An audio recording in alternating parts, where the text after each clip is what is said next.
کوئی کسی کا عذر تو حقیقتاً صحیح تھا، اور کچھ جو منافقین تھے، مشرکین تھے، وہ جان بوجھ کے نہ جانے کے لیے بہانے بنا کے اور وہیں بیٹھے رہے اور نبی کریم صلی اللہ علیہ وسلم کے ساتھ نہ گئے۔ اور جب آپ واپس آئے تو پھر واپسی پہ آنے پہ جو انہوں نے بہانے بنائے، تو یہاں پہ ان کے ان عذر کا ذکر کیا جا رہا ہے۔ اور پھر یہ نبی کریم صلی اللہ علیہ وسلم کو اللہ سبحانہ و تعالیٰ بتا رہے ہیں کہ تمہارے جانے پہ وہ قسمیں بھی کھائیں گے، تو بس ان کو درگزر کریں اور انہیں ان کی حالت پہ چھوڑ دیں۔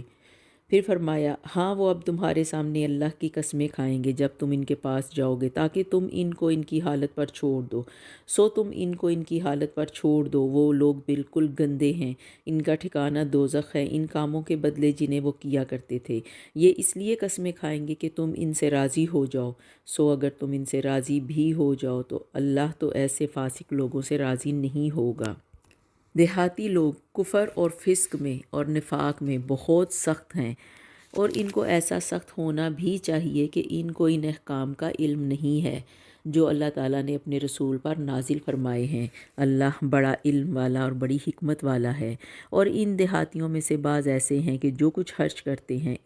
اس کو جرمانہ سمجھتے ہیں، اور تم مسلمانوں کے واسطے برے وقت کے منتظر رہتے ہیں۔ برا وقت انہی پر پڑنے والا ہے، اور اللہ سننے والا جاننے والا ہے۔ اور بعض اہل دیہات میں ایسے بھی ہیں جو اللہ پر اور قیامت کے دن پر ایمان رکھتے ہیں، اور جو کچھ خرچ کرتے ہیں اس کو اللہ کے قرب کا ذریعہ سمجھتے ہیں اور رسول کی دعا حاصل کرنے کا ذریعہ۔ یاد رکھو کہ ان کا یہ خرچ کرنا بے شک ان کے لیے موجب قربت ہے، ان کو اللہ تعالیٰ ضرور اپنی رحمت میں داخل کرے گا۔ اللہ بڑی مغفرت والا اور بڑی رحمت والا ہے۔ اور جو مہاجرین اور انصار سابق اور مقدم ہیں، اور جتنے لوگ اخلاص کے ساتھ ان کے پیروں ہیں، اللہ ان سب سے راضی ہوا اور وہ سب اس سے راضی ہوئے۔ اور اللہ نے ان کے لیے ایسے باغ مہیا کر رکھے ہیں جن کے نیچے نہریں جاری ہوں گی، جن میں وہ ہمیشہ رہیں گے۔ یہ بہت بڑی کامیابی ہے۔ اور کچھ تمہارے گرد و پیش والوں میں اور کچھ مدینے والوں میں ایسے منافق ہیں کہ نفاق پر اڑے ہوئے ہیں، آپ ان کو جانتے نہیں ہیں، اور ان کو ہم جانتے ہیں۔ ہم ان کو دوہری سزا دیں گے، پھر وہ بڑے بھاری عذاب کی طرف بھیجے جائیں گے۔ اور کچھ اور لوگ ہیں جو اپنی خطا کے اقراری ہیں، انہوں نے ملے جلے عمل کیے تھے، کچھ بھلے اور کچھ برے۔ اللہ سے امید ہے کہ ان کی توبہ قبول فرمائے گا، بے شک اللہ بڑی مغفرت والا بڑی رحمت والا ہے۔ اور پھر فرمایا، خذ من اموالہم صدقۃ تطہرہم وتزکیہم بہا وصلی علیہم ان صلاتک سکن لہم واللہ سمیع علیم۔ آپ ان کے مالوں میں سے صدقہ لے لیجئے جس کے ذریعے سے آپ ان کو پاک صاف کر دیں، اور ان کے لیے دعا کیجئے، بلا شبہ آپ کی دعا ان کے لیے موجب اطمینان ہے، اور اللہ تعالیٰ خوب سنتا ہے، خوب جانتا ہے۔ کیا ان کو یہ خبر نہیں کہ اللہ ہی اپنے بندوں کی توبہ قبول کرتا اور وہی صدقات کو قبول فرماتا ہے، اور یہ کہ اللہ ہی توبہ قبول کرنے میں اور رحمت کرنے میں کامل ہے۔ کہہ دیجئے کہ تم عمل کیے جاؤ، تمہارے عمل اللہ خود دیکھ لے گا، اور اس کا رسول اور ایمان والے، اور ضرور تم کو اسی کے پاس جانا ہے جو تمام چھپی اور کھلی چیزوں کا جاننے والا ہے، سو وہ تم کو تمہارا سب کیا ہوا بتلا دے گا۔ اور پھر اس کے بعد اللہ سبحانہ و تعالیٰ ان 3 صحابہ کا ذکر کرتے ہیں کہ جن کا معاملہ وقتی طور پہ ملتوی کر دیا گیا اگلا حکم آنے تک، کیونکہ غزوہ تبوک میں پیچھے رہنے والے ایک تو منافق تھے، اور دوسرے وہ جو بلا عذر پیچھے رہ گئے تھے اور انہوں نے اپنی غلطی کا اعتراف کر لیا، لیکن انہیں معافی عطا نہیں کی گئی۔ اس آیت میں اسی گروہ کا ذکر ہے کہ جو بغیر عذر کے پیچھے رہ گئے، اور اسی لیے کہ ان کا پیچھے رہنے کا کوئی عذر نہیں تھا، انہیں کوئی تکلیف نہیں تھی، تو وہ جان بوجھ کے پیچھے رہے۔ تو ان 3 صحابہ کا معاملہ اللہ سبحانہ و تعالیٰ نے ملتوی کیا، اور اس آیت میں جو ہم پڑھنے جا رہے ہیں انہی 3 صحابہ کا ذکر ہے کہ جن کے معاملے کو مؤخر کر دیا گیا، اور فرمایا کہ کچھ اور لوگ ہیں جن کا معاملہ اللہ کا حکم آنے تک ملتوی ہے، ان کو سزا دے گا یا ان کی توبہ قبول کرے گا، کیونکہ اب اس کے بارے میں اللہ سبحانہ و تعالیٰ خود فیصلہ کریں گے کہ اگر وہ اپنی غلطی پر مصر رہیں گے تو اللہ تعالیٰ ان کو سزا دے گا، اور یا پھر اگر وہ خالص توبہ کریں گے تو ان کی توبہ بھی قبول کر لی جائے گی۔ اللہ خوب جاننے والا اور بڑا حکمت والا ہے۔ اور بعض ایسے ہیں جنہوں نے ان اغراض کے لیے مسجد بنائی کہ ضرر پہنچائیں اور کفر کی باتیں کریں اور ایمانداروں میں تفریق ڈالیں اور اس شخص کے قیام کا سامان کریں جو اس سے پہلے سے اللہ اور اس کے رسول کا مخالف ہے، اور وہ آپ کے پاس آ کے قسمیں کھائیں گے کہ بجز بھلائی کے اور ہماری کچھ نیت نہیں، اللہ گواہ ہے کہ وہ بالکل جھوٹے ہیں۔ یعنی یہاں یہ اس بات کا ذکر ہے کہ جو منافقین نے مدینہ کے ارد گرد میں ایک مسجد تعمیر کی تھی، اور وہ چاہتے تھے کہ رسول صلی اللہ علیہ وسلم اس میں نماز پڑھا کے اس مسجد کا افتتاح کریں،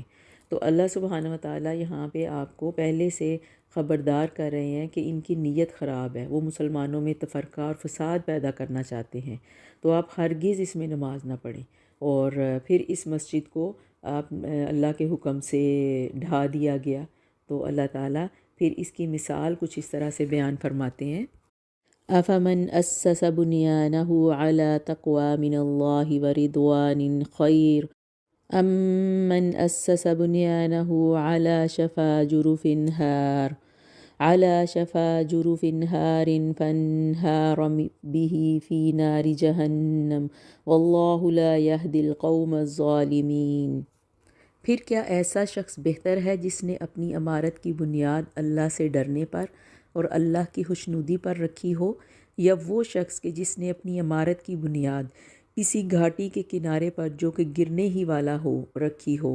پھر وہ اس کو لے کر آتش دوزخ میں گر پڑے، اور اللہ ایسے ظالموں کو سمجھ ہی نہیں دیتا۔ ان کی یہ عمارت جو انہوں نے بنائی ہے ہمیشہ ان کے دلوں میں شک کی بنیاد پر کھٹکتی رہے گی، ہاں مگر اگر ان کے دل پارا پارا ہو جائیں تو خیر، اور اللہ تعالیٰ بڑا علم والا، بڑی حکمت والا ہے۔ تو اس آیت سے کیا بات سمجھ میں آتی ہے کہ وہ لوگ جن کی نیتیں پاک اور عمل درست ہیں، ان کی بنیادیں مضبوط ہیں، اور ہمیشگی کا اجر ایسے لوگ پائیں گے کہ جن کی نیتیں صاف ہوتی ہیں، اور جن کے اعمال جھوٹے اور بری نیتوں پر مبنی ہوں تو وہ ایک بے ثبات عمارت کی طرح ان کو جہنم میں گرائیں گے، اور اس کے بعد اللہ ان کو وہ سزا دے گا کہ جس کے بارے میں انہوں نے کبھی سوچا بھی نہ ہوگا، کیونکہ ہر انسان کو جو اجر ملنا ہے وہ اس کو اس کی نیت کے مطابق ملنا ہے، تو چونکہ ان کی نیتیں خراب ہیں تو یہ اسی طرح پھر اپنے عمل کا اجر بھی اللہ سے ویسا ہی پائیں گے۔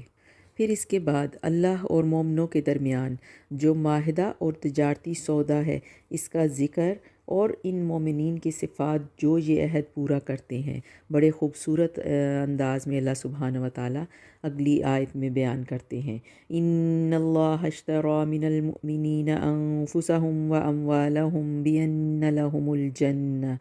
یقاتلون فی سبیل اللہ فیقتلون ویقتلون وعدا علیہ حقا فی التوراة والانجیل والقرآن ومن اوفی بعہدہ من اللہ فاستبشروا ببیعکم الذی بایعتم بہ وذلک هو الفوز العظیم،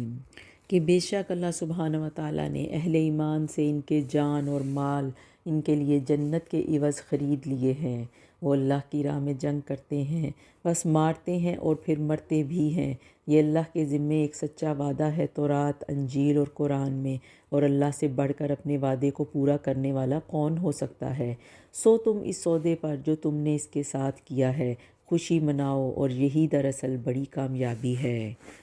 پھر ایمان والوں کی صفات بیان کرتے ہوئے فرمایا، توبہ کرتے رہنے والے، عبادت گزار، شکر گزار، محنت کرنے والے، رکوع و سجدہ کرنے والے، نیکی کا حکم دینے والے اور برائی سے روکنے والے، اور اللہ کی حدود کی نگہداشت کرنے والے ہی اصل مومن ہیں، اور مومنوں کو بشارت دے دو۔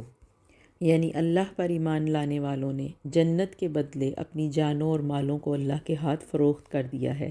اب اللہ کی اطاعت کے علاوہ ان کو کوئی مرضی اور اختیار نہیں، اگر وہ اس تجارت کی شرائط پوری کر کے اللہ کی پسندیدہ صفات کو نشوونما دیں گے تو اس سودے پر خوشیاں منائیں۔ پھر اس کے بعد مسلمانوں کو مشرکین کے لیے مغفرت کی دعا سے منع کر دیا گیا، ہاں وہ مشرک قریبی رشتہ دار ہی کیوں نہ ہو، اور جس طرح قرآن پاک میں ابراہیم کی دعا اپنے باپ کے لیے آئی ہے، تو اس تضاد کو دور کرنے کے لیے بتایا کہ جب اللہ نے روکا کہ ان کا باپ اللہ کا دشمن ہے تو انہوں نے بھی دعا کرنا بند کر دی۔ اللہ مومنوں کو خوشخبری دیتا ہے کہ ان کی توبہ قبول ہوئی۔ یعنی اب اس آیت میں ان 3 صحابہ کی توبہ کی قبولیت کی بشارت کہ جن کی توبہ کے بارے میں ہم نے پہلے کچھ آیات پہلے پڑھا کہ ان کی توبہ ملتوی کر دی گئی ہے، تو ان کی یہ توبہ اسلام کی تاریخ کا ایک بہت بڑا بے مثال اور خوبصورت واقعہ ہے۔ اللہ سبحانہ و تعالیٰ نے پیغمبر کے حال پر توجہ فرمائی اور مہاجرین اور انصار کے حال پر بھی، جنہوں نے ایسی تنگی کے وقت پیغمبر کا ساتھ دیا، اس کے بعد کہ ان میں ایک گروہ کے دلوں میں کچھ تزلزل ہو چلا تھا۔ پھر اللہ نے ان کے حال پر توجہ فرمائی۔ بلا شبہ اللہ تعالیٰ ان سب پر بہت ہی شفیق اور مہربان ہے۔ اور 3 شخصوں کے حال پر بھی جن کا معاملہ ملتوی کر دیا گیا تھا، یہاں تک کہ جب زمین باوجود اپنی فراخی کے ان پر تنگ ہونے لگی اور وہ خود اپنی جان سے تنگ آ گئے، اور انہوں نے سمجھ لیا کہ اللہ سے کہیں پناہ نہیں مل سکتی بجز اس کے کہ اسی کی طرف رجوع کیا جائے، پھر ان کے حال پر توجہ فرمائی تاکہ وہ آئندہ بھی توبہ کر سکے۔ بے شک اللہ توبہ قبول کرنے والا اور بڑا مہربان ہے۔ اب یہ وہ صحابہ کہ جن کا معاملہ مؤخر کیا گیا، اور 50 دن کے بعد اللہ سبحانہ و تعالیٰ نے ان کی توبہ قبول فرمائی۔ تو یہ تینوں صحابہ جن میں کعب بن مالک، مرارہ بن ربی اور ہلال بن امیہ رضی اللہ عنہم شامل تھے، یہ تینوں نہایت مخلص مسلمان تھے۔ اس سے قبل ہر غزوے میں یہ شریک ہوتے رہے، اور اس غزوہ تبوک میں محض ایک اپنی سستی کی وجہ سے یہ شامل نہ ہوئے، تو بعد میں انہیں اپنی غلطی کا شدید احساس ہوا، تو پھر انہوں نے سوچا کہ ایک غلطی تو پیچھے رہنے کی ہو گئی، اور اب ہم منافقین کی طرح رسول اللہ صلی اللہ علیہ وسلم کی خدمت میں جھوٹا عذر پیش کرنے کی غلطی کریں گے، تو ایسا ہم نہیں کریں گے کہ ہم کوئی جھوٹا عذر پیش کریں۔ چنانچہ حاضر خدمت ہو کر انہوں نے اپنی غلطی کا صاف اعتراف کر لیا اور اپنے آپ کو سزا کے لیے پیش کر دیا۔ تو اللہ کے رسول صلی اللہ علیہ وسلم نے ان کے معاملے کو اللہ کے سپرد کیا کہ اگلا حکم آنے تک وہ ان کے بارے میں کچھ بھی نہیں حکم فرمائیں گے۔ تاہم اس دوران آپ نے صحابہ اکرام کو ان تینوں افراد سے تعلق قائم رکھنے حتیٰ کہ بات چیت تک کرنے سے روک دیا، اور 40 راتوں کے بعد انہیں حکم دیا کہ وہ اپنی بیویوں سے بھی دور ہو جائیں۔ چنانچہ بیویوں سے بھی جدائی عمل میں آ گئی، اور مزید 10 دن گزر گئے تو پھر سے اللہ سبحانہ و تعالیٰ نے ان کی توبہ قبول فرمائی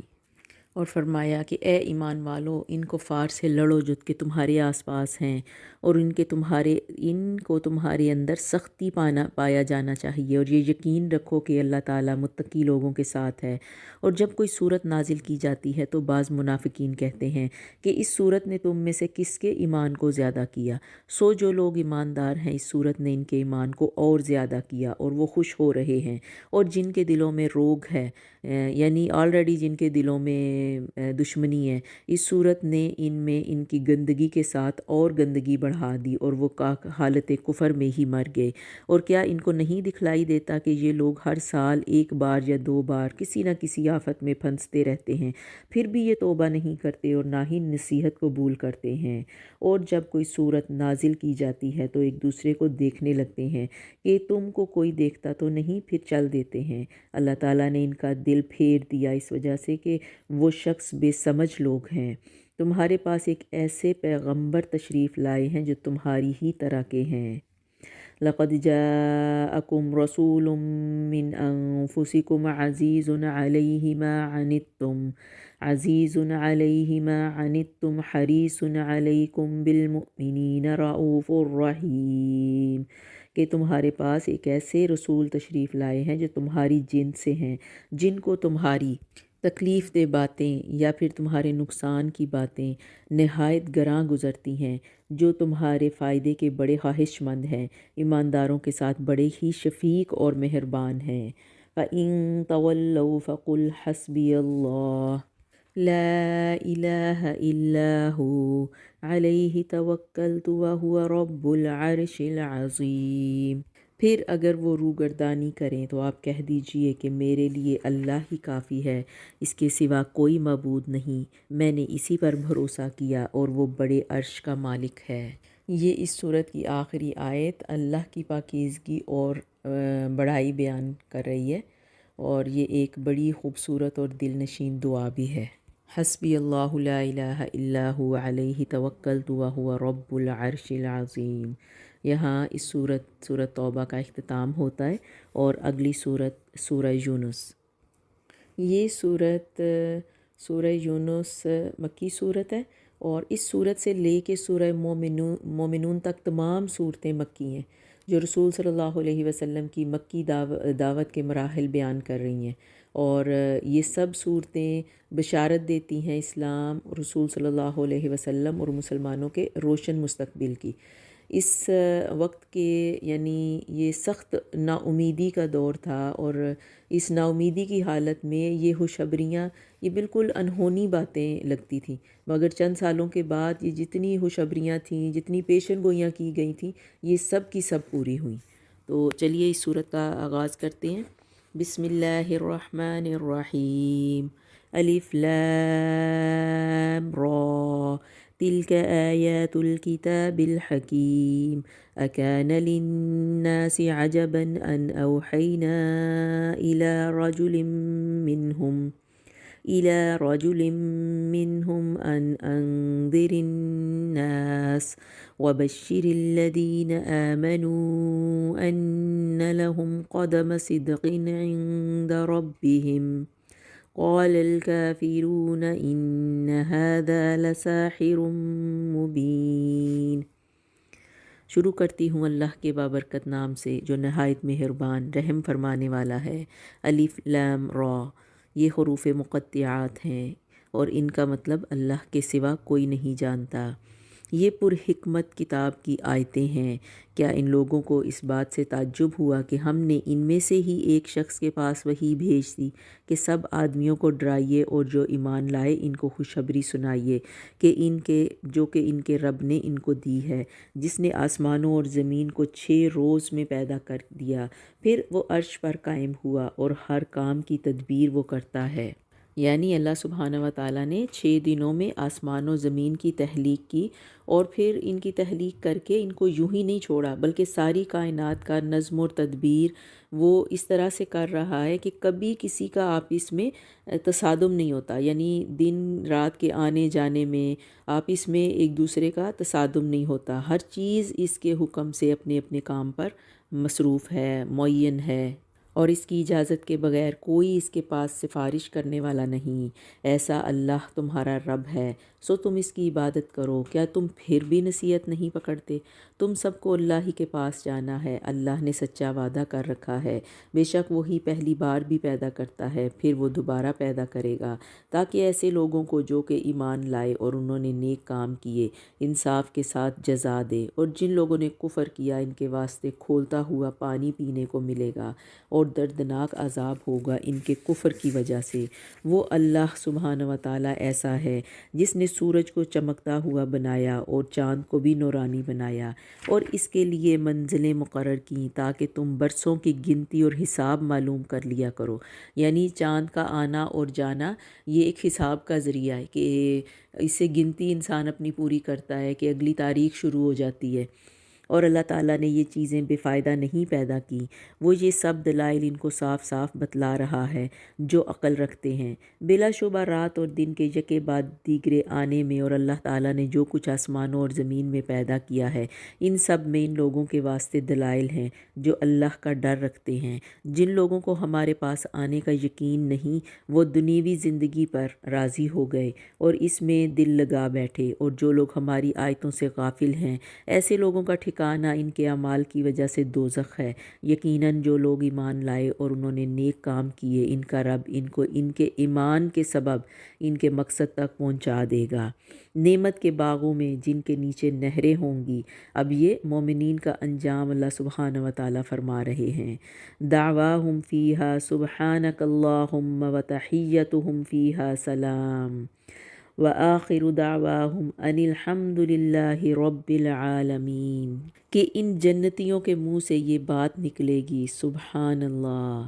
کہ اللہ سبحانہ و تعالیٰ کی ذات پاک ہے، اور ان کا باہمی سلام یہ ہوگا السلام علیکم، اور ان کی آخری بات یہ ہوگی کہ تمام نعمتیں اللہ کے لیے ہیں، یعنی الحمدللہ رب العالمین، جو سارے جہان کا رب ہے۔ اور اگر اللہ لوگوں پر جلدی سے نقصان واقع کر دیتا جس طرح وہ فائدہ کے لیے جلدی کرتے ہیں، تو ان کا وعدہ کبھی کا پورا ہو چکا ہوتا۔ سو ہم ان لوگوں کو جن کو ہمارے پاس آنے کا یقین نہیں، ان کے حال پر چھوڑے رکھتے ہیں کہ اپنی سرکشی میں بھٹکتے رہیں، اور جب انسان کو کوئی تکلیف پہنچتی ہے تو ہم کو پکارتا ہے، لیٹے بھی، بیٹھے بھی، کھڑے بھی۔ پھر جب ہم اس کی تکلیف اس سے ہٹا دیتے ہیں تو وہ ایسا ہو جاتا ہے کہ گویا اس نے اپنی تکلیف کے لیے جو اسے پہنچی تھی ہمیں پکارا ہی نہ تھا۔ ان حد سے گزرنے والوں کو، ان کے اعمال کو، ان کے لیے اس طرح اللہ نے خوشنما بنا دیا کہ انہیں کچھ سمجھ ہی نہیں آتی۔ اور ہم نے تم سے پہلے بہت سے گروہوں کو ہلاک کر دیا کہ جب کہ انہوں نے ظلم کیا، حالانکہ ان کے پاس ان کے پیغمبر بھی دلائل لے کر آئے۔ وہ ایسے کب تھے کہ ایمان لے آتے؟ ہم مجرم لوگوں کو ایسے ہی سزا دیا کرتے ہیں۔ پھر ان کے بعد ہم نے دنیا میں بجائے ان کے تم کو جانشین کیا تاکہ ہم دیکھ لیں کہ تم کس طرح کام کرتے ہو۔ یعنی کہ یہاں اللہ سبحانہ و تعالیٰ فرما رہے ہیں کہ میں نے تمہیں گزشتہ امتوں کا جانشین بنا دیا، یعنی تمہیں بقیہ امتوں پر میں نے برتری دے دی، اور یہی بات دیکھنے کے لیے کہ اب تم کون سے اعمال کرتے ہو۔ اور جب ان کے سامنے ہماری آیتیں پڑھی جاتی ہیں جو بالکل صاف صاف ہیں، تو یہ لوگ جن کو ہمارے پاس آنے کی امید نہیں ہے، یوں کہتے ہیں کہ اس کے سوا کوئی دوسرا قرآن لے آئیے، یعنی اس کے علاوہ کچھ لائیے، یا اس میں کچھ ترمیم کر دیجئے۔ تو آپ ان کو کہہ دیجئے کہ مجھے یہ حق نہیں کہ میں اپنی طرف سے اس میں کچھ بھی رد و بدل کروں، بس میں تو اسی کا اتباع کروں گا جو میرے پاس وحی کے ذریعے پہنچا ہے۔ اگر میں اپنے رب کی نافرمانی کروں تو میں ایک بڑے دن کے عذاب کا اندیشہ رکھتا ہوں۔ قُل لَوْ شَاءَ اللَّهُ مَا تَلَوْتُهُ عَلَيْكُمْ وَلَا أَدْرَاكُمْ بِهِ فَقَدْ لَبِثْتُ فِيكُمْ عُمُرًا مِّن قَبْلِهِ أَفَلَا تَعْقِلُونَ۔ آپ ان کو یوں بھی کہہ دیجئے کہ اگر اللہ کو منظور ہوتا تو نہ تو میں تم کو وہ پڑھ کر سناتا اور نہ ہی اللہ تم کو اس کی اطلاع دیتا، کیونکہ اس سے پہلے میں ایک عمر کا بہت بڑا حصہ تم میں رہ چکا ہوں۔ کیا تم عقل نہیں رکھتے؟ سو اس شخص سے زیادہ ظالم اور کون ہوگا جو اللہ پر جھوٹ باندھے یا اس کی آیتوں کو جھوٹا بتلائے، نعوذ باللہ۔ یقیناً ایسے مجرموں کو اصلاً فلاح نہ ہوگی، اور یہ لوگ اللہ کو چھوڑ کر ایسی چیزوں کی عبادت کرتے ہیں جو نہ ان کو تکلیف پہنچا سکتی ہیں نہ ان کو نفع، اور کہتے ہیں کہ یہ اللہ کے پاس ہمارے سفارشی ہیں۔ آپ کہہ دیجئے کہ کیا تم اللہ کو ایسی چیز کی خبر دیتے ہو جو اللہ کو معلوم ہی نہیں، نہ آسمانوں میں اور نہ زمین میں؟ وہ پاک ہے اور برتر ہے ان لوگوں کے شرک سے، اور تمام لوگ ایک ہی امت کے تھے،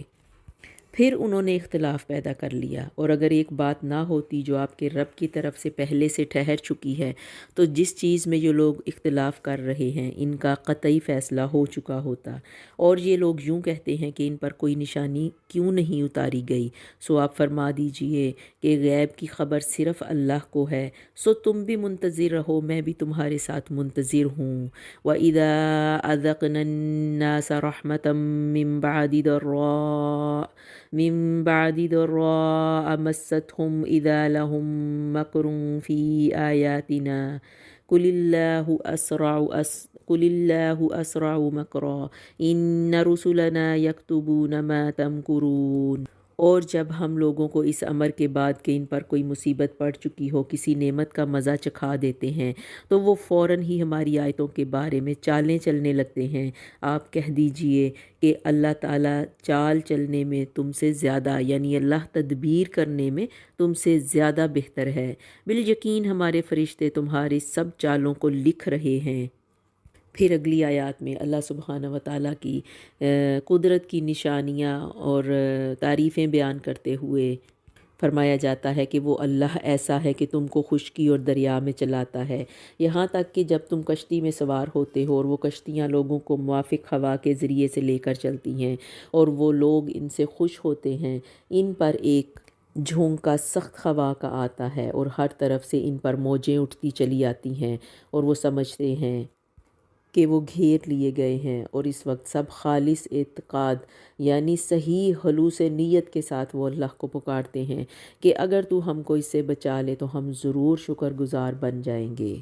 پھر جب اللہ سبحانہ و تعالیٰ ان کو بچا لیتا ہے تو وہ فوراً ہی زمین میں ناحق سرکشی کرنے لگتے ہیں۔ اے لوگو، تمہاری سرکشی تمہارے لیے وبال ہونے والی ہے، دنیاوی زندگی کے چند فائدے ہیں، پھر ہمارے پاس تم کو آنا ہے، پھر ہم سب تمہارا کیا ہوا تم کو بتلا دیں گے۔ بس دنیاوی زندگی کی حالت تو ایسی ہے کہ جیسے ہم نے آسمان سے پانی برسایا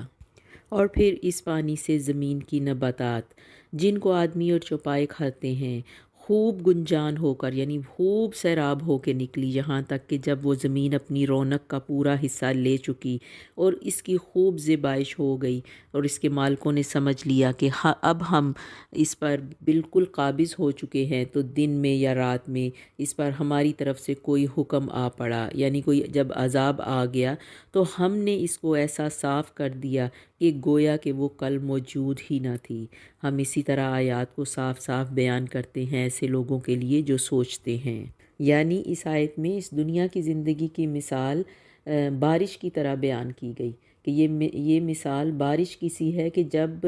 بارش برستی ہے تو زمین ایک دم اس کی کھیتیاں گل و گلزار ہو جاتی ہیں، لہلہانے لگتی ہیں، کسان خوشی سے فصل کاٹنے کے منتظر ہوتے ہیں، تو اچانک اللہ سبحانہ و تعالیٰ کی طرف سے کوئی آفت آ کے کھیت کو تباہ و برباد کر دیتی ہے، اور وہ اس طرح کھیت ہو جاتا ہے یا یہ جو لہلہاتے ہوئے پھل اور باغات اس طرح ہو جاتے ہیں کہ جب وہ جیسا کہ وہ تھے ہی نہیں، تو اللہ تعالیٰ اس عارضی دنیا سے بلند و برتر ہمیشہ کے پرسکون گھر کی طرف تمہیں بلاتا ہے، اور جو لوگ اس دعوت پر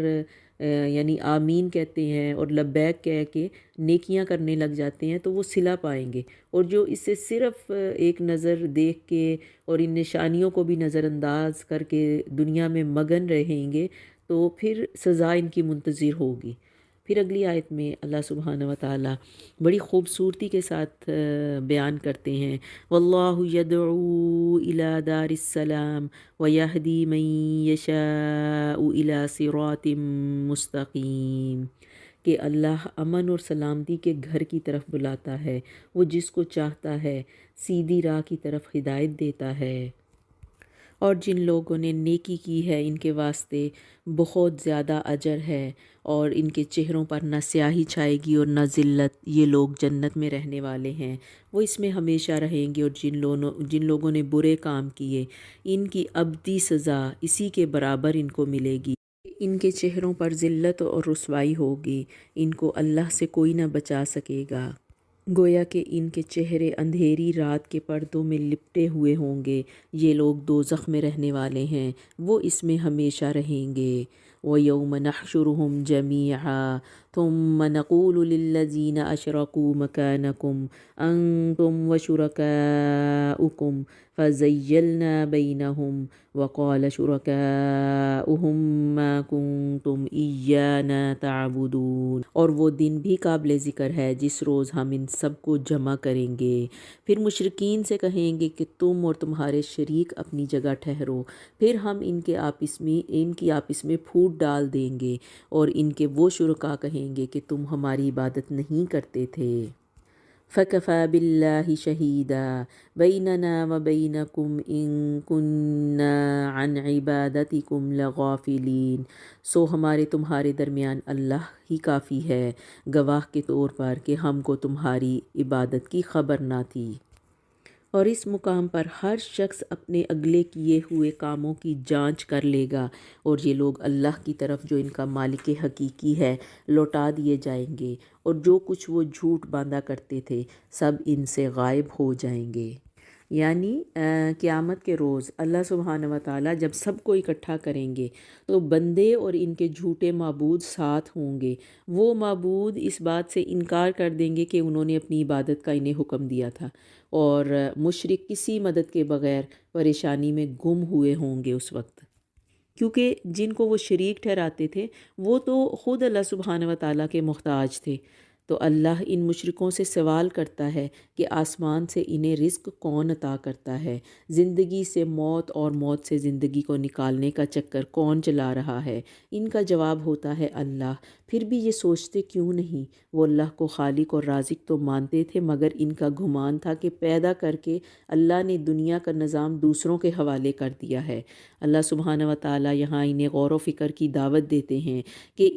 ان کے معبودوں نے تو کچھ تخلیق نہیں کیا اور نہ ہی وہ ان کی رہنمائی کے قابل ہیں، تو پھر یہ ان کو کیوں اہمیت دیتے ہیں؟ وہ لوگ بغیر کسی دلیل کے محض گمان کی پیروی کر رہے تھے۔ ام یقولون افترا قل فأتوا بسورة مثله وادعوا من استطعتم من دون اللہ ان کنتم صادقین۔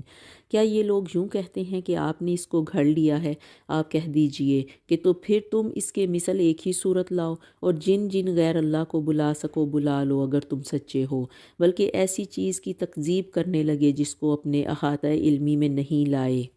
اور نہ ہی ان کو اس کا کوئی آخری نتیجہ ملا۔ جو لوگ ان سے پہلے ہوئے اسی طرح انہوں نے بھی جھٹلایا تھا، سو دیکھ لیجئے ان ظالموں کا انجام کیا ہوا۔ ان میں سے بعض ایسے ہیں جو اس پر ایمان لے آئیں گے اور بعض ایسے ہیں کہ اس پر ایمان نہیں لائیں گے، اور آپ کا رب مفسدوں کو خوب جانتا ہے۔ پھر فرمایا وَإِن كَذَّبُوكَ فَقُل لِّي عَمَلِي وَلَكُمْ عَمَلُكُمْ أَنتُمْ بَرِيئُونَ مِمَّا أَعْمَلُ وَأَنَا بَرِيءٌ مِّمَّا تَعْمَلُونَ۔ اور اگر آپ کو یہ جھٹلاتے رہیں تو یہ کہہ دیجئے کہ میرے لیے میرا عمل ہے اور تمہارے لیے تمہارا عمل، تم میرے عمل سے بری ہو اور میں تمہارے عمل سے بری ہوں۔ اور ان میں سے بعض ایسے ہیں جو آپ کی طرف کان لگائے بیٹھے ہیں کہ آپ بہروں کو سناتے ہیں، گو ان کو سمجھ بھی نہیں۔ یہ سب مشرکین کا رویہ اللہ سبحانہ و تعالیٰ بیان کر رہے ہیں اور نبی کریم صلی اللہ علیہ وسلم کو ساتھ ساتھ تسلی دیتے جا رہے ہیں۔ اور ان میں سے بعض ایسے ہیں کہ آپ کو دیکھ رہے ہیں، پھر کیا آپ اندھوں کو راستہ دکھلانا چاہتے ہیں؟ گو ان کو بصیرت بھی نہ ہو۔ یعنی ظاہری طور پر وہ قرآن تو سنتے ہیں، لیکن چونکہ ان کا سننے کا مقصد ہدایت کی طلب نہیں، اس لیے انہیں اس طرح کا کوئی فائدہ حاصل ہی نہیں ہوتا کہ جس طرح ایک بہرے شخص کو کوئی فائدہ نہیں حاصل ہوتا۔ اور اسی طرح بعض لوگ آپ کی طرف اس طرح سے دیکھتے کہ جب آپ کوئی بات سمجھا رہے ہوتے تو، لیکن ان کا مقصد چونکہ کچھ اور ہوتا ہے، ان کا مقصد اس بات کو سمجھنا ہی نہیں، تو پھر انہیں بھی ان دیکھنے سے ان کی آنکھوں کا ان کو کوئی فائدہ نہیں ہے۔ جس طرح ایک اندھے شخص کی آنکھیں نہیں ہوتی تو اس کو کچھ نظر نہیں آتا، تو یہ بھی ان کی بھی مثال یہاں اندھوں کی طرح دی گئی ہے۔ تو یہ یقینی بات ہے کہ اللہ لوگوں پر کچھ ظلم نہیں کرتا، لیکن لوگ خود ہی اپنی جانوں پر ظلم کرتے ہیں۔ اور ان کو وہ وقت یاد دلائیے کہ جس میں اللہ ان کو اپنے ہاں جمع کرے گا کہ گویا وہ دنیا میں سارے دن کی ایک آدھ گھڑی رہے ہوں گے اور آپ اس میں ایک دوسرے کو پہچاننے کو کھڑے ہوں۔ واقعی خسارے میں پڑے وہ لوگ جنہوں نے اللہ کے پاس جانے کو جھٹلایا اور وہ ہدایت پانے والے نہ تھے۔ اور جس کا ان سے ہم وعدہ کر رہے ہیں اس میں سے کچھ تھوڑا سا اگر ہم آپ کو دکھلا دیں تو ان کو ایسا محسوس ہوگا، یا ہم آپ کو وفات دے دیں سو ہمارے پاس تو ان کو آنا ہی ہے، پھر اللہ ان کے سب افعال پر گواہ ہے۔ وَلِكُلِّ أُمَّةٍ رَّسُولٌ فَإِذَا جَاءَ رَسُولُهُمْ قُضِيَ بَيْنَهُم بِالْقِسْطِ وَهُمْ لَا يُظْلَمُونَ۔ اور ہر امت کے لیے ایک رسول ہے، سو جب ان کا وہ رسول آ چکتا ہے ان کا فیصلہ انصاف کے ساتھ کیا جاتا ہے۔ وَيَقُولُونَ مَتَىٰ هَٰذَا الْوَعْدُ إِن كُنتُمْ صَادِقِينَ، کہ جب یہ لوگ کہتے ہیں کہ یہ وعدہ کب ہوگا اگر تم سچے ہو۔ یعنی جب وہ ان تمام سوالات کا جواب نہ دے سکتے جو اللہ سبحانہ و تعالیٰ ان سے پوچھتے ہیں، تو پھر یہ مذاق اڑانے لگتے اور کہتے کہ آخر کب وہ عذاب آئے گا جس سے تم ہر وقت ہمیں ڈراتے رہتے ہو۔ تو پھر اللہ سبحانہ و تعالیٰ فرماتے ہیں کہ وہ اچانک آئے گا کہ جب کہ تمہیں کسی بات کی پھر مہلت نہیں ملے گی، مکمل انصاف ہوگا اور کسی پر کسی قسم کا کوئی ظلم نہ کیا جائے گا۔ پھر قریش مکہ کو قرآن کی دل نشین صفات سے آگاہ کیا جا رہا ہے۔ یہ اس پر ایمان کی دعوت ہے تاکہ وہ گمان کی پیروی چھوڑ کر حق کی طرف آئیں، اور فرمایا یا ایھا الناس قد جاءتکم موعظۃ من ربکم قد جاءتکم موعظۃ من ربکم وشفاء لما فی الصدور وہدی ورحمۃ للمؤمنین۔ اے لوگو، تمہارے پاس تمہارے رب کی جانب سے نصیحت، سینوں کے امراض کی شفا اور اہل ایمان کے لیے ہدایت اور رحمت آ گئی ہے۔ قل بفضل اللہ وبرحمتہ فبذلک فلیفرحوا ھو خیر مما یجمعون۔ کہہ دیجئے کہ یہ اللہ کے فضل اور رحمت کا کرشمہ ہے، تو چاہیے کہ اس پر یہ خوش ہوں، یعنی سب لوگ قرآن کی نعمت پر خوش ہوں۔ یہ اس سے بہتر ہے کہ جو وہ جمع کر رہے ہیں، یعنی جس تجارت کے پیچھے، جس دنیاوی مال کے پیچھے لوگ اور یہ قریش مکہ بھاگ رہے تھے، تو ان کو وارننگ دی جا رہی ہے کہ یہ اس سب مال و متاع سے بہتر ہے جو تم جمع کر رہے ہو، کیونکہ قرآن اللہ کی سب سے بڑی نعمت ہے۔ جو لوگ اس پر ایمان لا کر عمل کریں گے تو وہ ایک لامحدود اور لازوال خزانہ جمع کریں گے جو دنیا کے تمام خزانوں سے بڑھ کر اور بہترین ہوگا، اس لیے کہ قرآن اس ہمیشہ کی کامیابی کی طرف انسان کی رہنمائی کرتا ہے، جو کہ لافانی ہے، جبکہ تمام دوسری نعمتوں کو زوال ہو جانا ہے، تمام دوسری نعمتیں ختم ہو جانی ہیں، اور یہ قرآن کی نعمت ایسی ہے کہ جو ہمیشہ رہے گی اور انسان کا ساتھ دے گی، اس کی قرآن سفارش کرے گا، اس کے لیے رحمت بن کے آئے گا، یہ اس کے لیے سراسر رحمت اور بیماریوں سے شفا کا ذریعہ ہے۔ یہ بڑی خوبصورت آیات ہیں کہ جس سے ہمیں قرآن پاک کی اہمیت اللہ سبحانہ و تعالیٰ سمجھا رہے ہیں کہ یہ ایک اللہ کی طرف سے نصیحت کا ذریعہ ہے۔ اس میں اس کے پڑھنے سے دلوں میں سکون اور اطمینان ہوتا ہے، اس سے مومنین کو ہدایت ملتی ہے۔ یہ جس گھر میں پڑھا جاتا ہے وہ گھر اللہ کے حکم سے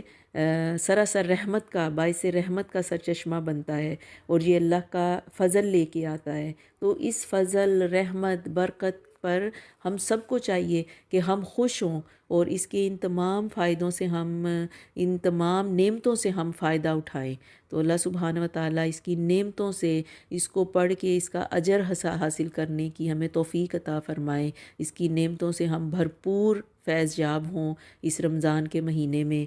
اور ہم اپنا زیادہ سے زیادہ وقت اس نعمت کے ساتھ گزاریں اور اس اجر کے مستحق ہوں جس کا اللہ سبحانہ و تعالیٰ نے ہم سے وعدہ فرمایا ہے۔ پھر اللہ سبحانہ و تعالیٰ مشرکین سے سوال کرتے ہیں کہ وہ خود سے حلال اور حرام کیوں ٹھہراتے ہیں، کہ جو اللہ نے حلال کیا اس کو حلال سمجھیں، جو اللہ نے حرام کیا اسی کو حرام سمجھیں۔ پھر فرمایا کہ آپ کہیے کہ یہ تو بتاؤ کہ اللہ نے تمہارے لیے جو کچھ رزق بھیجا تھا، پھر تم نے اس کا کچھ حصہ حرام اور کچھ حلال کیوں قرار دے لیا؟ آپ پوچھیے کہ کیا تم کو اللہ نے حکم دیا تھا، یا اللہ پر جھوٹی بات باندھتے ہو؟ اور جو لوگ اللہ پر جھوٹا افترا باندھتے ہیں، ان کا قیامت کی نسبت کیا گمان ہے۔ واقعی لوگوں پر اللہ کا بڑا ہی فضل ہے، لیکن اکثر لوگ اس کی قدر نہیں کرتے۔ اور آپ کسی حال میں ہوں اور آپ جو کچھ بھی قرآن سے پڑھتے ہوں اور جو کام بھی کرتے ہوں، ہم کو سب کی خبر رہتی ہے۔ جب تم اس کام میں مشغول ہوتے ہو اور آپ کے رب سے کوئی چیز ذرہ برابر بھی غائب نہیں، نہ زمین میں، نہ آسمان میں، نہ کوئی چیز اس سے چھوٹی، نہ کوئی چیز بڑی، مگر یہ سب کتاب میں موجود ہے جو کہ کتاب مبین ہے۔ یاد رکھو، اللہ کے دوستوں پر نہ کوئی اندیشہ ہے اور نہ ہی وہ غمگین ہوں گے۔ سبحان اللہ۔ الا ان اولیاء اللہ لا خوف علیہم ولا هم یحزنون۔ اور وہ کون لوگ ہیں؟ الذین آمنوا وکانوا یتقون، اور وہ لوگ ہیں جو ایمان لائے اور برائیوں سے پرہیز کرتے ہیں۔ لہم البشریٰ فی الحیاۃ الدنیا وفی الآخرہ لا تبدیل لکلمات اللہ ذلک هو الفوز العظیم۔ ان کے لیے دنیاوی زندگی میں بھی اور آخرت میں بھی خوشخبری ہے، اللہ کی باتوں میں کچھ فرق ہوا نہیں کرتا، یہ بہت بڑی کامیابی ہے۔ آپ کو ان کی باتیں غم میں نہ ڈالیں۔ یہ نبی کریم صلی اللہ علیہ وسلم کو اللہ سبحانہ و تعالیٰ تسلی دے رہے ہیں کہ ان کی باتیں آپ کو غمگین نہ کریں۔ ان العزت للہ جمیعا،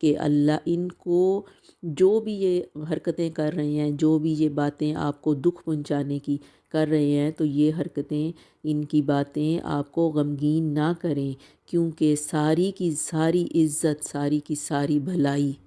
سارا تمام تر غلبہ اللہ کے لیے ہے، وہ سنتا اور جانتا ہے۔ یاد رکھو کہ جتنا کچھ آسمان و زمین میں ہے، اور وہ سب کا سب اللہ ہی کے لیے ہے، اور جو لوگ اللہ کو چھوڑ کر دوسرے شرکاء کی عبادت کر رہے ہیں، کس چیز کا اتباع کر رہے ہیں؟ محض بے سند، یعنی بغیر کسی دلیل کے وہ کسی بھی بات کا اتباع کر رہے ہیں، اور محض اٹکلیں لگا رہے ہیں، یعنی محض چم گوئیاں کر رہے ہیں، اور بس ہوا میں جیسے انسان باتیں کر رہا ہوتا ہے کہ جو بے مقصد باتیں ہوتی ہیں۔ وہ ایسا ہے کہ جس نے تمہارے لیے رات بنائی تاکہ تم اس میں آرام کرو۔ پھر ان کو اللہ سبحانہ و تعالیٰ کی صفات اور اس کی قدرت کی نشانیاں بتائی جا رہی ہیں، اور یہ بار بار ان کو یہ نشانیاں دکھا کے یہ باور کرنا مقصود ہے کہ وہ ایک ذات ایسی ہے کہ جو تم سب سے بلند و برتر ہے، جس کا کوئی شریک نہیں، تو اس پر ایمان لاؤ۔ اس نے رات بنائی تاکہ تم اس میں آرام کرو، اور دن بھی اس طور پر بنایا دیکھنے بھالنے کا ذریعہ۔ تحقیق اس میں دلائل ہیں ان لوگوں کے لیے جو سنتے ہیں۔ وہ کہتے ہیں کہ اللہ اولاد رکھتا ہے، سبحان اللہ، وہ تو کسی کا محتاج نہیں، اسی کی ملکیت ہے جو کچھ آسمانوں میں ہے اور جو زمین میں ہے، تمہارے پاس اس پر کوئی دلیل نہیں۔ کیا اللہ کے ذمے ایسی بات لگاتے ہو جس کا تم کو علم ہی نہیں؟ آپ کہہ دیجئے کہ جو لوگ اللہ پر جھوٹی بات باندھتے ہیں وہ کامیاب نہ ہوں گے۔ متاع فی الدنیا ثم الینا مرجعہم ثم نذیقہم العذاب الشدید بما كانوا یکفرون۔ یہ دنیا میں تھوڑا سا عیش ہے، پھر ہمارے پاس ان کو آنا ہے، پھر ہم ان کو ان کے کفر کے بدلے سخت عذاب چکھائیں گے۔ پھر اگلی آیات سے نوح علیہ السلام کا اور اس کے بعد باقی پیغمبروں کے قصے شروع ہوتے ہیں، ان مشرکین مکہ کو سمجھانے کے لیے کہ کس طرح اللہ سبحانہ و تعالیٰ نے تمام پیغمبروں کو بھیجا ایک پیغام کے ساتھ، تو جب ان کی قوموں نے ان کو جھٹلایا تو اللہ نے کس طرح انہیں عذاب میں مبتلا کیا۔ اور پھر یہاں پہ نوح علیہ السلام کا قصہ شروع ہوتا ہے، اور آپ ان کو نوح کا قصہ پڑھ کر سنائیے، جب کہ انہوں نے اپنی قوم سے فرمایا، اے میری قوم، اگر تم کو میرا رہنا اور احکام الہی کی نصیحت کرنا بھاری معلوم ہوتا ہے تو میرا تو اللہ ہی پر بھروسہ ہے۔ تم اپنی تدبیر اپنے شرکاء کے لیے پختہ کرو، پھر تمہاری تدبیر تمہاری گھٹن کا باعث نہیں ہونی چاہیے، پھر میرے ساتھ کر گزرو اور مجھ کو مہلت نہ دو، یعنی اپنی تدبیر مجھ پر چلا لو جو بھی تم سوچ رہے ہو، اور کیونکہ مجھے تمہاری کسی تدبیر سے کوئی ڈر نہیں، میرے ساتھ میرا اللہ ہے، اور تم نے جو کرنا ہے تم وہی کر لو۔ پھر بھی اگر تم اعراض ہی کیے جاؤ تو میں نے تم سے کوئی معاوضہ تو نہیں مانگا، میرا معاوضہ تو صرف اللہ ہی کے ذمے ہے، اور مجھ کو حکم کیا گیا ہے کہ میں مسلمان ہو کر ہی رہوں۔ سو وہ لوگ ان کو جھٹلاتے رہے، پس ہم نے ان کو اور جو ان کے ساتھی کشتی میں تھے ان کو نجات دی، اور ان کو جانشین بنایا جنہوں نے ہماری آیتوں کو جھٹلایا تھا، ان کو غرق کر دیا۔ سو دیکھنا چاہیے کیسا انجام ہوا ان لوگوں کا جو ڈرائے جا چکے تھے۔ پھر نوح کے بعد ہم نے اور رسولوں کو ان کی قوموں کی طرف بھیجا، سو وہ ان کے پاس روشن دلیلیں لے کر آئے، بس جس چیز کو انہوں نے اول میں جھوٹا کہہ دیا، یہ نہ ہوا کہ پھر اس کو مان لیتے۔ اللہ اسی طرح حد سے بڑھنے والوں کے دلوں پر مہر لگا دیتا ہے۔ پھر ان پیغمبروں کے بعد ہم نے موسیٰ اور ہارون کو فرعون اور اس کے سرداروں کے پاس اپنی نشانیاں دے کر بھیجا، سو انہوں نے تکبر کیا اور وہ لوگ مجرم قوم تھے۔ پھر جب ان کو ہمارے پاس سے صحیح دلیل پہنچی تو وہ لوگ کہنے لگے کہ یقیناً یہ سری جادو ہے۔ موسیٰ نے فرمایا کہ کیا تم اس میں صحیح دلیل کی نسبت جب کہ وہ تمہارے پاس پہنچی ایسی بات کہتے ہو، تو کیا یہ جادو ہے؟ حالانکہ جادوگر کامیاب نہیں ہوا کرتے۔ وہ لوگ کہنے لگے، یعنی یہاں موسیٰ علیہ السلام کا قصہ بیان کیا جا رہا ہے، جو فرعون کا سامنا جب ان کے ساتھ ہوا تو فرعون نے ان کے مقابلے کے لیے جو کچھ کیا۔ پھر یہ کہنے لگے، تم ہمارے پاس اس لیے آئے ہو کہ ہم کو اس طریقے سے ہٹا دو جس پر ہم نے اپنے باپ دادوں کو پایا، اور تم دونوں کو دنیا میں بڑائی مل جائے۔ ہم تم دونوں کو کبھی نہ مانیں گے، یعنی موسیٰ اور ان کے بھائی ہارون کو۔ اور فرعون نے کہا کہ میرے پاس تمام ماہر جادوگروں کو حاضر کرو۔ پھر جب وہ جادوگر آئے تو موسیٰ نے ان سے فرمایا کہ کر ڈالو جو کچھ تم ڈالنا چاہتے ہو۔ سو جب انہوں نے ڈالا تو موسیٰ نے فرمایا کہ یہ جو کچھ تم لائے ہو یہ جادو ہے، یقینی بات ہے کہ اللہ اس کو ابھی دھرم بھرم کیے دیتا ہے، اللہ ایسے فسادیوں کا کام بننے نہیں دیتا، اور اللہ تعالیٰ حق کو اپنے فرمان سے ثابت کر دیتا ہے، گو مجرم کیسا ہی ناگوار سمجھیں۔ سو موسیٰ پر اس کی قوم میں سے قدرے کم لوگ ہی ایمان لائے، وہ بھی فرعون سے اور اپنے احکام سے ڈرتے ڈرتے کہ کہیں ان کو تکلیف پہنچائے۔ اور واقعی میں فرعون اس ملک میں زور رکھتا تھا، اور یہ بھی بات تھی کہ وہ حد سے بڑا ہوا تھا۔ اور موسیٰ نے فرمایا کہ اے میری قوم، اگر تم اللہ پر ایمان رکھتے ہو تو اسی پر توکل کرو اگر تم مسلمان ہو۔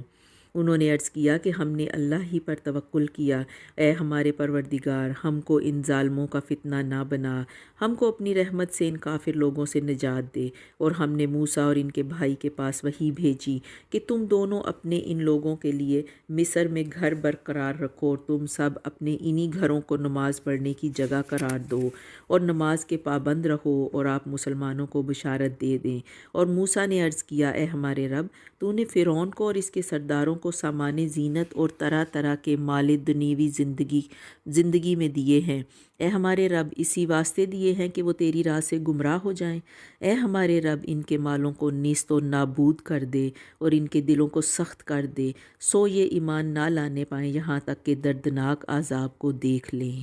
تو اللہ سبحانہ و تعالیٰ نے کیا جواب دیا؟ قال قد اجیبت دعوتکما فاستقیما ولا تتبعان سبیل الذین لا یعلمون۔ تو حق تعالیٰ نے فرمایا کہ تم دونوں کی دعا قبول کر لی گئی، سو تم ثابت قدم رہو اور ان لوگوں کی راہ نہ چلنا جن کو علم نہیں۔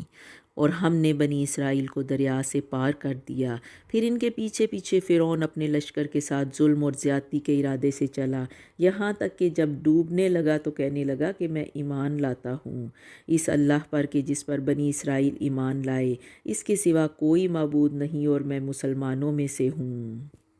یعنی اللہ کے حکم سے معجزانہ طریقے پر جو خشک راستہ بنا دیا گیا تھا موسیٰ علیہ السلام کو وہ دریا پار کروانے کے لیے، کہ جس پر چل کے موسیٰ اور ان کی قوم نے سمندر تو پار کر لیا، اور جب فرعون اور اس کا لشکر سمندر پار کرنے کی غرض سے چلنا شروع ہوئے تو ان کا مقصد یہ تھا کہ موسیٰ اور بنی اسرائیل کو جو میری غلامی سے نجات دلانے کے لیے راتوں رات لے آیا تو اسے دوبارہ قید غلامی میں لایا جائے۔ تو جب فرعون اور اس کا لشکر اس سمندری راستے میں داخل ہوا تو اللہ نے سمندر کو حسب سابق جاری ہو جانے کا حکم دے دیا۔ تو نتیجہ کیا ہوا کہ فرعون سمیت اپنے لشکر کے غرق ہو گیا اسی سمندر میں۔ تو جب غرق ہونے کے قریب تھا، اسے اپنا انجام دکھائی دے رہا تھا، تو اس وقت کہنے لگا کہ میں ایمان لاتا ہوں۔ تو اللہ سبحانہ و تعالیٰ کی طرف سے کیا جواب دیا گیا کہ اب ایمان لانے کا کوئی فائدہ نہیں، کیونکہ جب ایمان لانے کا وقت تھا اس وقت تک تو تم نافرمانیوں اور لڑائی جھگڑوں میں مبتلا تھے۔ اور فرمایا سو آج ہم صرف تیری لاش کو نجات دیں گے تاکہ تو ان کے لیے نشان عبرت ہو جو وہ بعد میں تمہیں دیکھے۔ یعنی جب فرعون غرق ہو گیا تو اس کی موت کا بہت سے لوگوں کو یقین ہی نہیں آتا تھا، تو اللہ سبحانہ و تعالیٰ نے سمندر کو حکم دیا کہ اس کی لاش کو باہر خشکی پر پھینک دے، جس کا مشاہدہ پھر سب نے کیا کہ فرعون غرق ہو گیا اور کس طرح وہ اللہ کے حکم سے غرق ہوا۔ اور حقیقت یہ ہے کہ بہت سے آدمی ہماری نشانیوں سے غافل ہیں، اور ہم نے بنی اسرائیل کو بہت اچھا ٹھکانہ رہنے کو دیا، اور ہم نے انہیں پاکیزہ چیزیں کھانے کو دیں، سو انہوں نے اختلاف نہیں کیا یہاں تک کہ ان کے پاس علم پہنچ گیا۔ یقینی بات ہے کہ آپ کا رب ان کے درمیان قیامت کے دن ان امور میں فیصلہ کرے گا جن میں وہ اختلاف کرتے تھے۔ پھر اگر آپ اس کی طرف سے شک میں مبتلا ہوں جس کو ہم نے آپ کے پاس بھیجا ہے تو آپ ان لوگوں سے پوچھئے جو آپ سے پہلی کتابوں کو پڑھتے ہیں، بے شک آپ کے پاس آپ کے رب کی طرف سے سچی کتاب آئی ہے، آپ ہرگز شک کرنے والوں میں سے نہ ہوں، اور نہ ان لوگوں میں سے ہوں جنہوں نے اللہ تعالیٰ کی آیتوں کو جھٹلایا، کہیں آپ خسارہ پانے والوں میں سے نہ ہو جائیں۔ یعنی یہاں آخر میں نبی کریم صلی اللہ علیہ وسلم کو تسلی اور حوصلہ افزائی کہ اگر لوگ آپ کو جھٹلا رہے ہیں تو آپ پریشان نہ ہوں۔ اسی طرح بہت سے پہلے رسول بھی جھٹلائے گئے۔ اگر آپ کا گمان ہے کہ یہ کوئی معجزہ دیکھ کر یعنی آپ پر ایمان لے آئیں گے تو یہ آپ کی غلط فہمی ہے، یہ ماننے والے نہیں، کیونکہ پچھلی قوموں کو بہت سے معجزات دکھائے گئے تھے، مگر صرف قوم یونس وہ واحد قوم نکلی کہ جو عذاب آنے سے پہلے ایمان لے آئی، اور بتا دیا گیا کہ اللہ کے اذن کے بغیر کوئی ایمان نہیں لا سکتا۔ وہ ان کو ہدایت کی توفیق بخشتا ہے جو اپنے ارد گرد موجود نشانیوں پر غور و فکر کر کے سمجھتے ہیں۔ اور یہاں پہ رسول صلی اللہ علیہ وسلم کو کہا گیا کہ آپ اعلان کر دیں کہ مجھے تو ایک اللہ پر ایمان لانے کا حکم ہے، خود کو صرف اسی کے لیے خالص کرتے ہوئے تمام قدرت اور اختیار اللہ کے پاس ہے، اور سب فائدے، نقصان اور آزمائشیں اسی کی مشیت سے پہنچتے ہیں۔ پھر فرمایا وَلَوْ شَاءَ رَبُّكَ لَآمَنَ مَن فِي الْأَرْضِ كُلُّهُمْ جَمِيعًا أَفَأَنْتَ تُكْرِهُ النَّاسَ حَتَّى يَكُونُوا مُؤْمِنِينَ۔